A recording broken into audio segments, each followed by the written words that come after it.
네, 화제가 된 사건 사고 소식 짚어보는 아침의 이슈 시간입니다. 네, 강전의 변호사와 함께 자세한 이야기 나눠보도록 하겠습니다. 안녕하십니까? 안녕하세요.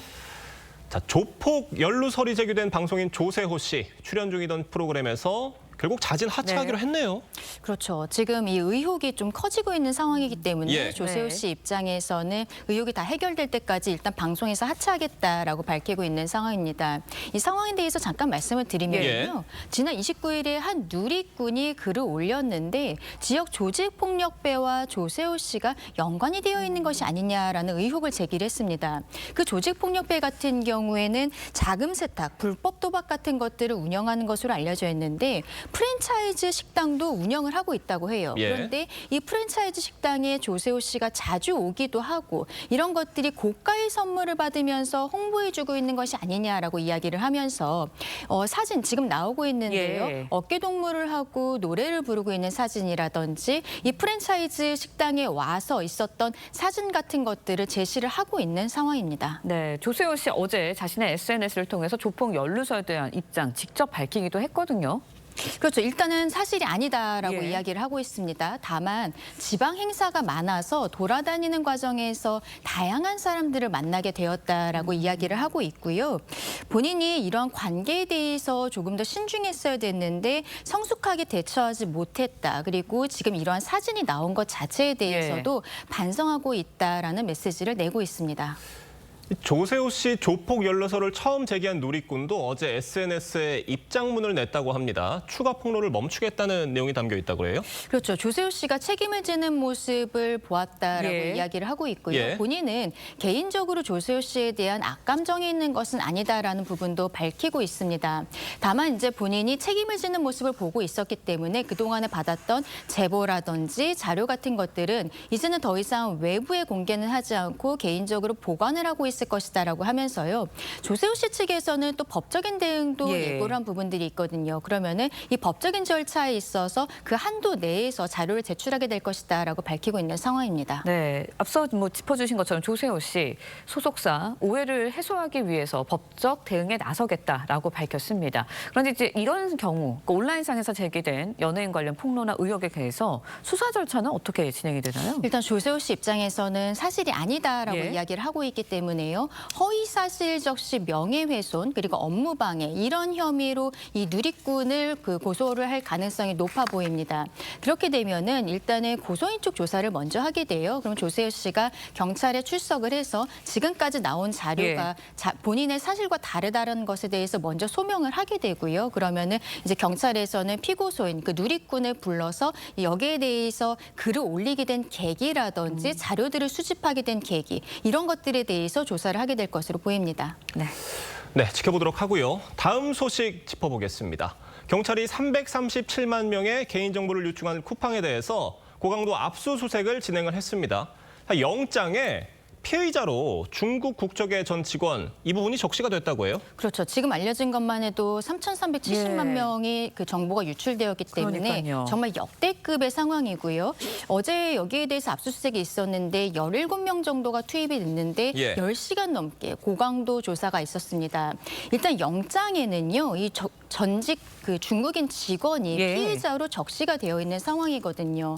정보에 대해서 유출을 한 부분들 그리고 비밀을 누설한 부분에 대한 혐의점을 가지고 있는 것입니다.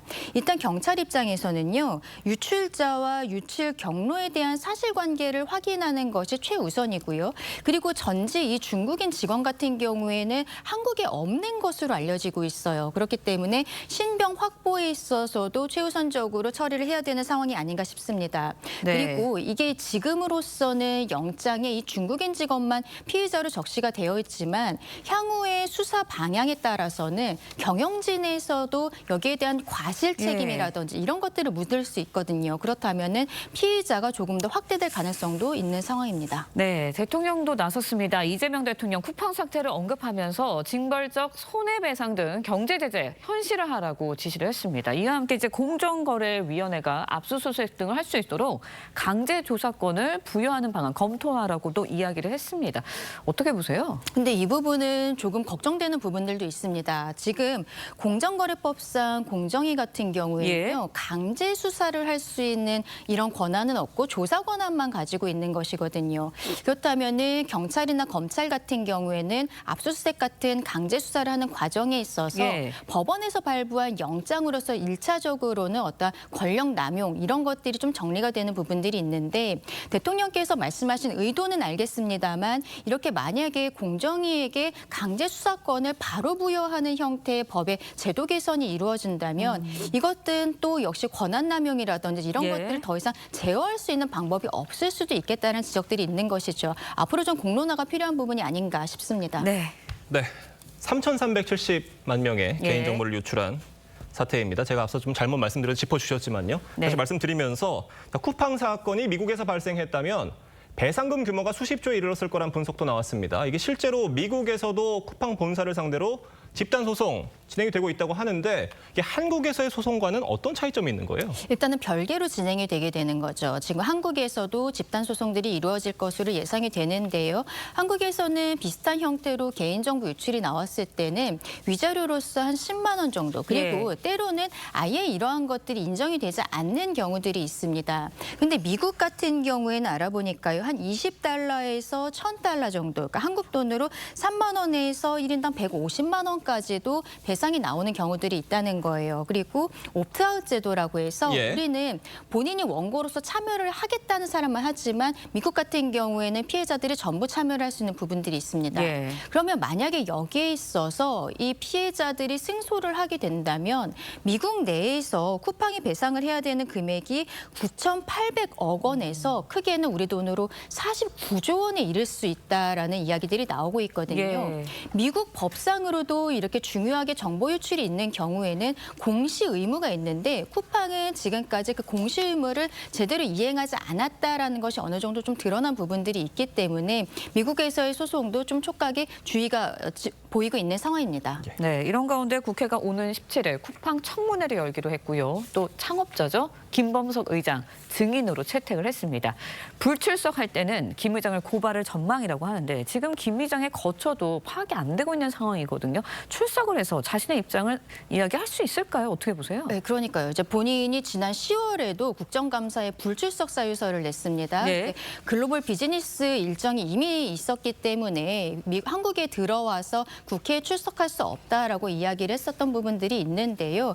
이번에도 국회에서 그렇다면 만약에 증인으로 나오지 않았을 때 강제 구인 절차라는 것들을 할 수는 있습니다만 말씀하신 것처럼 소재 파악 자체를 지금 국회 차원에서는 하기 어려운 부분들이 있거든요. 그렇기 때문에 이게 실질적으로 가능한 것인가에 대한 의문점은 있습니다. 다만 쿠팡이 지금 미국에 상장이 되어 있기는 합니다만 실질적으로 경영을 하는 것은 대부분의 수익이 한국에서 나오고 있는 것이기 때문에 한국 사람들에게 이 어떠한 도의적인 책임감 그리고 법적인 부분에 있어서도 조금 더 유리하게 하기 위해서는 앞에 나와서 사과하는 모습을 보이는 것도 법적으로도 정리가 될 수 있는 부분들이 분명히 있는 것이거든요. 그래서 전격적으로 국회에 출석할 수도 있다라는 전망들도 나오고 있습니다. 자, 올해 개인정보 유출 신고 건수가 최근 5년 중에 가장 많을 거다. 이런 전망이 나왔습니다. 자, 이런 상황에서 기업들이 보안 투자에 인색하기 때문이다. 뭐 이런 지적도 지금 나오고 있는데 그 이유로 보안에 투자하는 것보다 벌금 내는 게 차라리 더 싸다라는 인식 때문에 지금 이런 문제들이 좀 발생하는 거다라는 지적이에요. 그렇죠. 지금 보안 유출 사고 같은 경우에는요. 민간에서만 있는 것이 아니라 공공에서도 이게 여러 가지로 이루어지고 있는 것입니다. 개인정보보호위원회에서 올해 1월부터 9월까지의 유출 건수를 확인을 해보니까 이미 311건이라는 거예요. 그런데 이전에 가장 많았었던 것들이 2023년이었는데 그때는 1년 동안 318건이었거든요. 그러면 올해는 더 늘어날 것으로 예상이 되고 있는 상황인데요. 말씀 주신 것처럼 벌금이라든지 이런 것들이 현실화되지 않기 때문에 기업들 입장에서 그리고 공공기관 입장에서도 이런 것에 대한 투자를 계속 적게 하고 있는 것이 아닌가라는 지적들도 있는 것이 사실이기 때문에 제도 개선이 필요하다는 이야기들이 나오고 있고 그리고 우리 대한민국에서는 이러한 정보에 대해서 인증 제도를 운영을 하고 있어요. 쿠팡 같은 경우에도 이미 인증을 받았고 재인증까지 받은 업체였기 때문에 더 문제가 되고 있는 상황인데 인증제도 개선에도 조금 더 투자를 해야 되는 것이 아니냐라는 이야기들도 나오고 있는 상황입니다. 알겠습니다. 오늘 강전의 변호사님과 자세히 이야기 나눠봤습니다. 오늘 말씀 여기까지 듣겠습니다. 감사합니다. 감사합니다. 고맙습니다.